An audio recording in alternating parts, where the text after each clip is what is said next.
Hey, this is Adam, your internet chess coach. Today we will look at game number 5 of Karpov versus Kamsky. In today's game, Karpov has the white pieces and Kamsky as black. Let's jump in. Okay, Karpov starts with pawn to d4, and Kamsky replies pawn knight f6. We have pawn to c4, pawn g6, knight to c3, and Kamsky goes for his Grunfeld. So, we're going to take a look at what system Karpov likes to play against the Grunfeld, and if he's able to win with the white pieces. We have knight to f3, bishop g7, and queen to b3, the Russian system to the Grunfeld. Okay. So here, Kamsky takes, winning a tempo. Queen takes, and ideally, if white can get just a few moves in, pawn to e4, bishop e3, bishop b2, and castle, white is going to have a nice solid advantage in the opening. In the meantime, however, black is going to castle in one move and always have potential ideas to play pawn c5. If black is able to play pawn c5, he's going to break down the center, and white's all the time he's going to take to develop will allow black to gain the initiative. So Karpov does go for pawn to e4, grabbing the center, and Kamsky plays pawn to a6, with the idea of playing pawn b5, winning more tempos against the queen, grabbing space. Maybe you could have, for example, pawn b4 in some cases, also threatening the knight. Here Karpov decides to play pawn to e5. One thing to note is if you make a developing move like bishop to f4, although it looks like you're creating threats and trying to win immediate material, this doesn't work out in white's favor, and black can actually sack a pawn, forcing white to trade some pieces. For example, pawn b5, queen c7, takes, and bishop to b7. And the idea is, although white has the center, black is much better developed, and white's not ready to meet this attack. If you try to defend, like e5, we get knight e5, takes, threatening to eliminate the knight. Bishop to b6, rook to c8, heading into c2, getting a lot of activity. Bishop d3, knight c6, king e2 is the best move. Rook to b8, according to my stockfish. Bishop c5, moving to safety, and takes, and black is better, because if you take, black will take on c5. So, really sharp lines, but the idea is white is not prepared to attack with black's king safe and white's king stuck in the center. So Karpov tries to block the position with the move e5.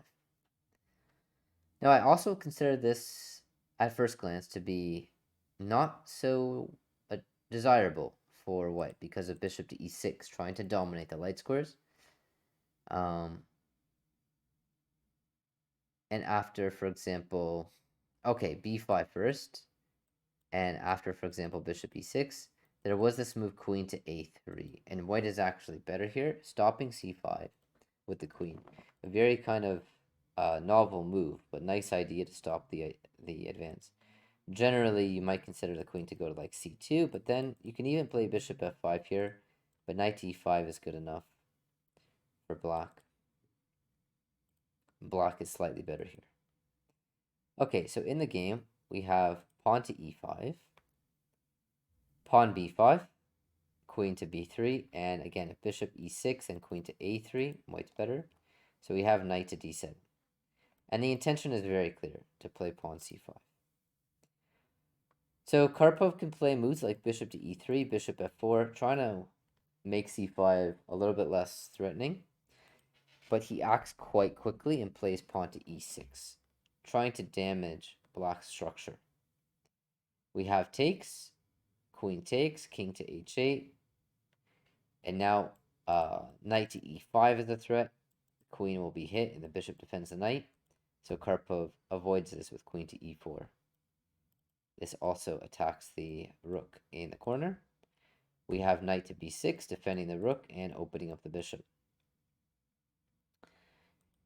Here Karpov played queen to h4, and I was really thinking from a strategic point of view, which is black's structure is significantly worse. So all white needs to do is really just get developed, keep everything under control, and he'll be fine. So move that comes to mind is something like bishop g5, attacking the pawn, but also heading for this idea of queen h4 and trying to trade off the dark square bishops, a key defender of the black king.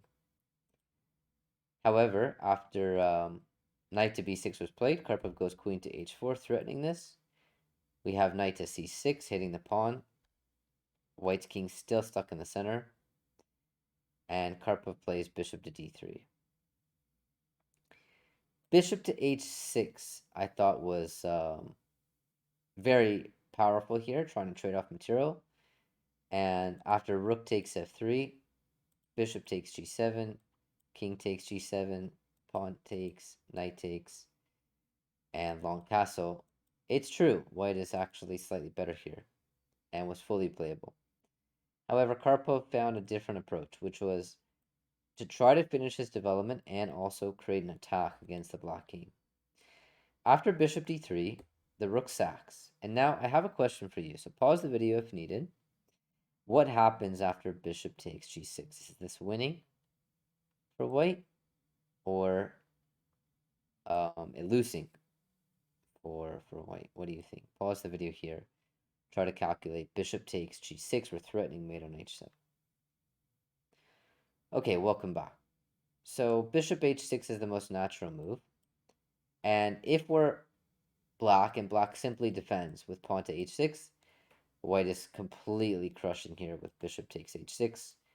The king is under enormous attack. If you go like rook f6, for example, we can take, check, and checkmate.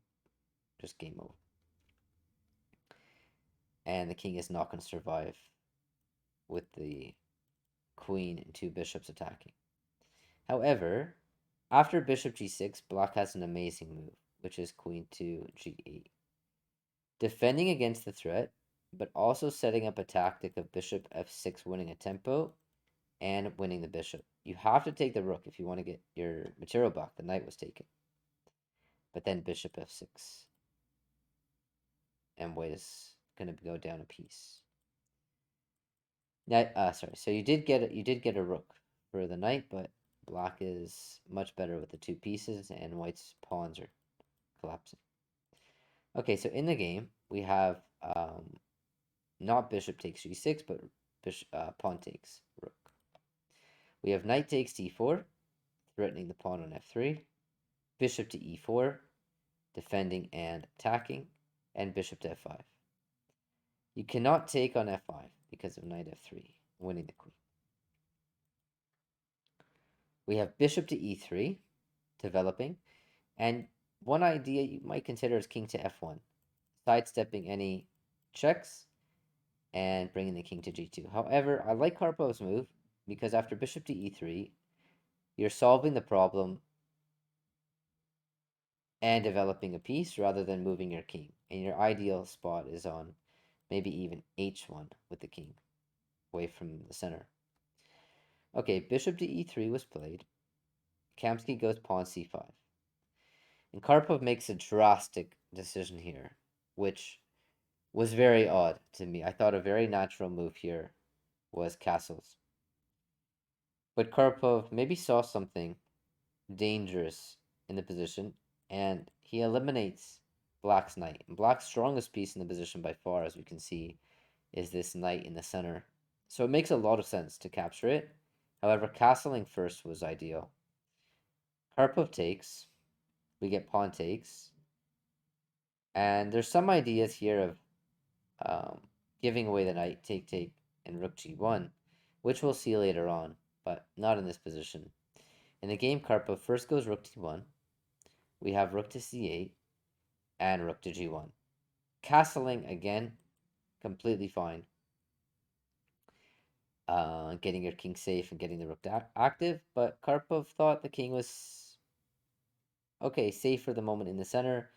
Maybe if needed, the king can go to f1, and he evaluated this as fine for the white king. However, castling definitely appeases to most people. We have rook to g1, bishop to f6, and queen to h6. The threat here is bishop takes.